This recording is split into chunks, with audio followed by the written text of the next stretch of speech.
Korina Sanchez thanked Willie Revillame and Coco Martin for being true-to-life heroes. Superheroes are often depicted as people with supernatural powers wearing capes and saving the world every day. But in real life, superheroes are the ones who do good deeds without being asked to do so. Now, Korina Sanchez used her Instagram account to thank Coco Martin and Willie Revillame for supporting the campaign against the cruelty to animals. The two iconic personalities gave financial donations to the campaign. These donations help the police as well as animal welfare groups to raid a slaughterhouse and 2 restaurants who are serving dog meat. These are our newest heroes, superstars Coco Martin and Willie Revillame. Coco is a certified dog lover while Willie is a supporter of most advocacies that are good. Both of them donated to sponsor the movement against dog slaughters and against restaurants that still serve dog meat, which is against the LAW, said the journalist on her post. Invite you to watch the video.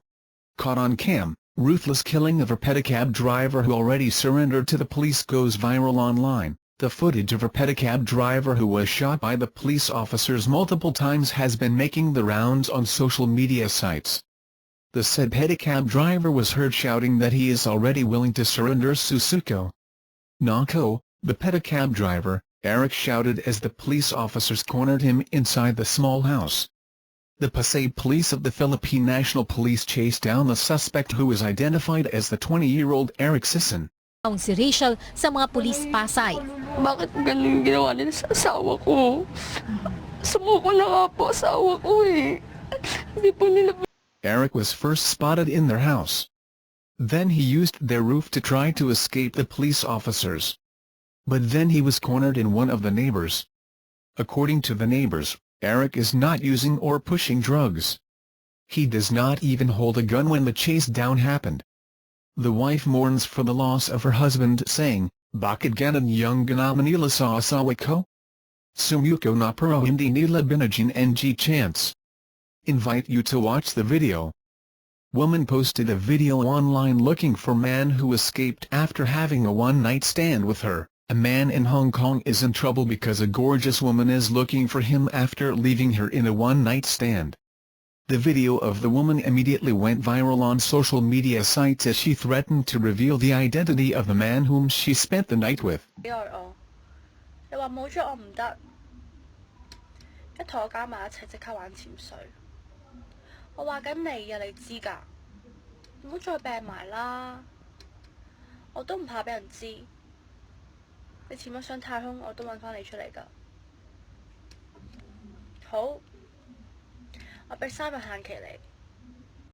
The unidentified woman is wearing a white tank top in the video as she rants about the man's actions.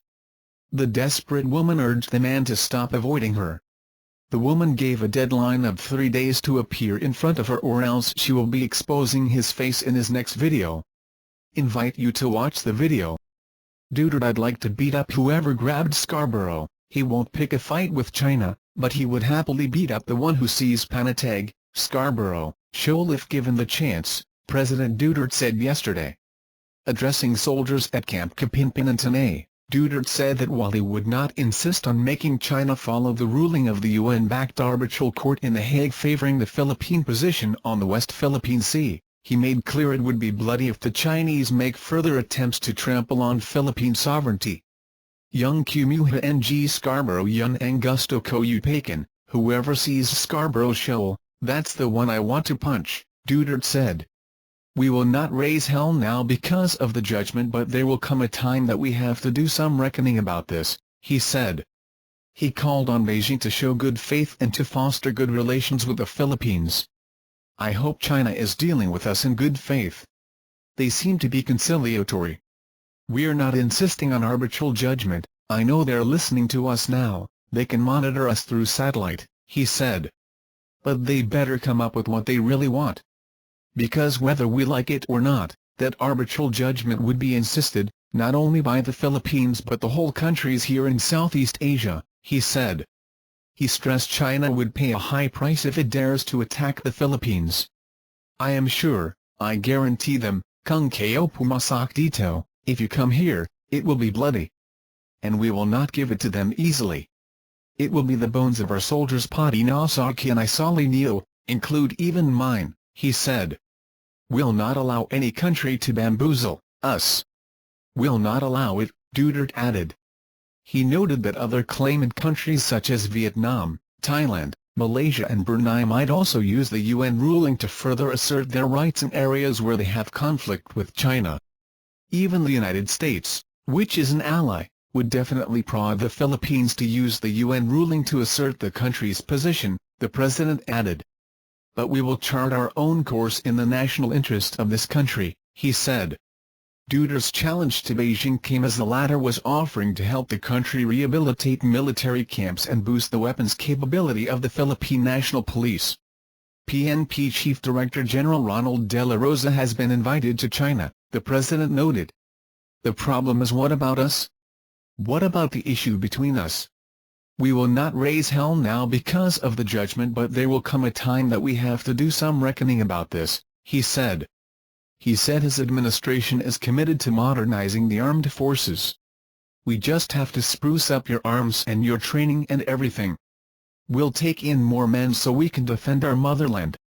We do not want a quarrel. I would walk the extra mile to ask for peace for everybody, he added. No rebalance of ties. Meanwhile, Foreign Secretary Perfecto Yasay Jr. said the Philippines' territorial dispute with China has not caused Manila to rebalance diplomatic ties with either its ally the United States or neighboring China. We want to make close friendship with China. It does not mean that we'll weaken our friendship with the United States, Yasay told Reuters during a break in a meeting of the Senate Foreign Relations Committee. We're just saying that in spite of our disputes, as regards China on the South China Sea, there are other aspects of our relationship that can proceed without having to touch upon the South China Sea issue. On Tuesday evening, President Duterte said he expects talks with China over the maritime dispute within a year. Duterte, who has been in office for 7 weeks, said the Philippines will not raise the issues next month at a summit in Laos of the 10-member Association of Southeast Asian Nations, ASEAN, which the Chinese Foreign Ministry welcomed. We look forward to China and the Philippines conducting dialogue at an early date, China's Foreign Ministry spokesman Lu Kang said yesterday. We believe the two sides have the ability and the wisdom to appropriately discuss and resolve problems, promote the return of relations to a track of healthy development, and bring benefits to both countries' people, he said. China claims almost the entire South China Sea, through which about $5 trillion worth of seaborne trade passes every year. Brunei, Malaysia, the Philippines, Taiwan and Vietnam also have claims to parts of the sea believed to be rich in oil and gas. China has made 7 artificial islands in the disputed waters. 3 of them have airfields that can accommodate fighters, bombers and tankers to refuel aircraft. At the Senate hearing, Yasay said the United States will not allow China to reclaim Panatag Shoal. In 2012, China seized Panatag Shoal after a standoff with the Philippines Navy.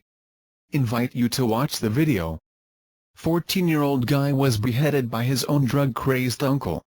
Shocking news. A 14-year-old boy suffered a horrifying death as his uncle, who was under the influence of drugs, allegedly beheaded him.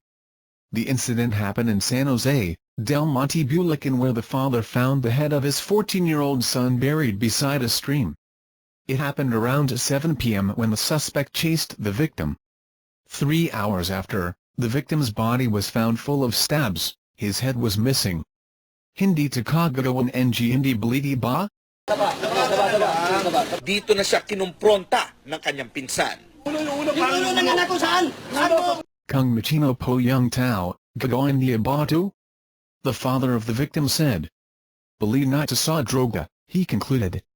Fortunately, the suspect was caught in a follow-up operation at 4 in the morning, where he was caught drinking coffee in a little store. He was then confronted by his cousin, the father of the victim, asking where he hid the head. The suspect eventually led the way to a stream where he buried the head. However, he denied the allegations, saying he wasn't responsible for the death. Young lalaking nandano, he said, looking upwards when reporters asked who killed the victim. Bigla na lang yung samotade, he added while seemingly looking for the said man. He is currently under the custody of the PNP San Jose Del Monte headquarters while charges are being filed against him. Thank you for watching. Video was like these you remember, register and comment below.